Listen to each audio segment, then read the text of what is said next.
రైతుల ఉచిత కరెంటుపై కాంగ్రెస్ కుట్రలు పదునెక్కాయి. రైతు డిస్కాం పేరిట ఉచిత కరెంటును ఎగ్గొట్టే కుట్ర పకడ్బందీగా జరుగుతోంది. మళ్లీ తెలంగాణ రైతులకు కరెంటు కష్టాలు తెచ్చిపెట్టే కుతంత్రం అమలు చేస్తున్నాడు రేవంత్. ఈఆర్సీ ముందు వాదనలతో రేవంత్ సర్కార్ కుట్ర బట్టబయలైంది. రైతులకు 3 గంటల కరెంటు చాలంటూ ఈఆర్సీ ముందు రైతు కమిషన్ చైర్మన్ కోదండరెడ్డి వాదనలు వినిపించాడు.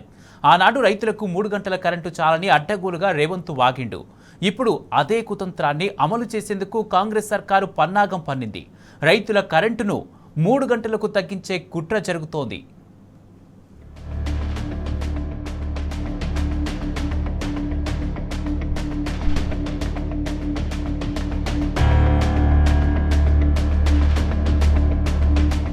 వ్యవసాయానికి ఎంత మొత్తంలో విద్యుత్ సరఫరా అవుతుందో ఇక నుంచి నిర్ధారించనున్నారు. స్మార్ట్ మీటర్ల ద్వారా కరెంటు లెక్కలు తేల్చనున్నారు. రాష్ట్రంలో సాగు రంగానికి వినియోగించే విద్యుత్ డిస్ట్రిబ్యూషన్ ట్రాన్స్ఫార్మర్లకు రేవంత్ సర్కార్ స్మార్ట్ మీటర్లను బిగించనుంది. రైతు డిస్కం ఏర్పాటుపై హైదరాబాద్లో నిర్వహించిన ఈఆర్సీ బహిరంగ విచారణలో ఈ విషయాన్ని వెల్లడించింది. రాష్ట్రంలో 5.22 లక్షల వ్యవసాయ ట్రాన్స్ఫార్మర్లు ఉన్నాయి. వీటికి స్మార్ట్ మీటర్లను బిగిస్తారు. మీటర్ల బిగింపు కోసం 1,308 కోట్ల రూపాయలు ఖర్చు చేయనుంది. వ్యవసాయ వినియోగదారులు కేంద్రంగా ఈ మీటర్లు బిగించబోమని, ఎనర్జీ ఆడిటింగ్ కోసమే వీటిని బిగించనున్నామని రైతు డిస్కం సీఎండీ ముషారఫ్ అలీ ఫారూఖీ కవరింగ్ ఇచ్చారు. మీటర్ల బిగింపు, కొత్త డిస్కం ఏర్పాటుతో విద్యుత్ వ్యవసాయం నష్టాలను గుర్తించే అవకాశం ఉంటుందని, సాంకేతిక, కమర్షియల్ నష్టాలను తగ్గించుకోవచ్చని తెలిపారు.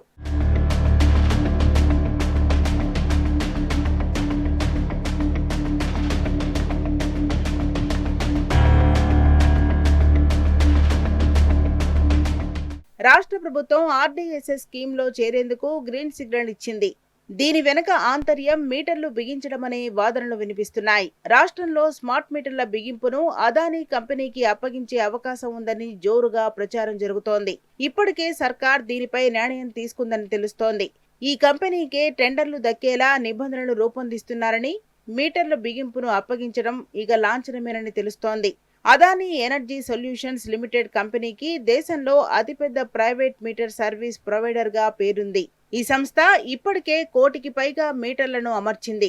ఇతర కంపెనీల మీటర్లను తన పేరుతో బిగించిన సందర్భాలున్నాయి. ఒక్కో స్మార్ట్ మీటర్ విలువ 25,000 రూపాయలు ఉంటుంది.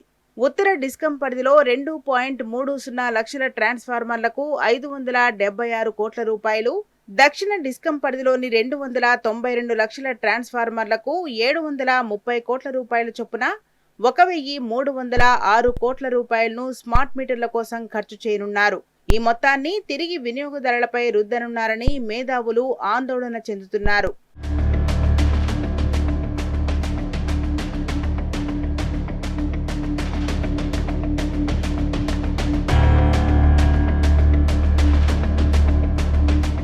రైతులకు 24 గంటల విద్యుత్ అక్కర్లేదని రైతు కమిషన్ చైర్మన్ కోదండరెడ్డి విషం కక్కారు.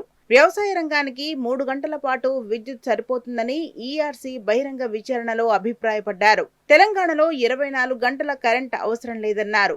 ఆ 3 గంటలతో చివరి మడి వరకు నీరు పారుతుందంటూ చెప్పుకొచ్చారు. బోరుబావులకు తాము ప్రతిపాదించడంతోనే 20 రూపాయల నుంచి 30 రూపాయల వరకు ఛార్జీ చేస్తున్నారని తెలిపారు. సంస్కరణలో భాగంగా రైతు డిస్కం ఏర్పాటు చేస్తున్నామని పేర్కొన్నారు. 4 రోజులు ఆలస్యమైనా పర్వాలేదని, అందరి సూచనలు తీసుకున్నాకే నిర్ణయం తీసుకోవాలని ఈఆర్సీని కోరారు. కోదండరెడ్డి వ్యాఖ్యలపై తీవ్ర అభ్యంతరాలు వ్యక్తమవుతున్నాయి.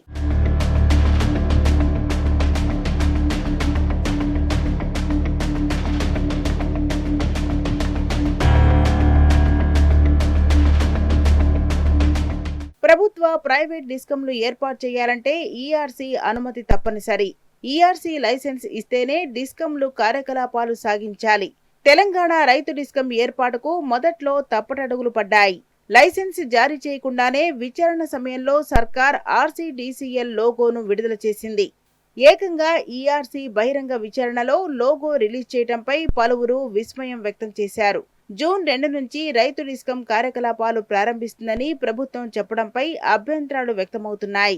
ఈఆర్సీ అనుమతించకుండా ఎలా చెప్తారంటూ బీఆర్ఎస్ నేతలు సహా పలువురు అభ్యంతరాలు వ్యక్తం చేశారు. దీనికి డిస్కం ప్రభుత్వం వద్ద సమాధానం లేదు. రైతు డిస్కం ఏర్పాటుపై బహిరంగ విచారణను ఉద్యోగులు, రైతులు వ్యతిరేకిస్తుండటంతో పోలీసులను మోహరించి మరీ ఏర్పాటు చేశారు.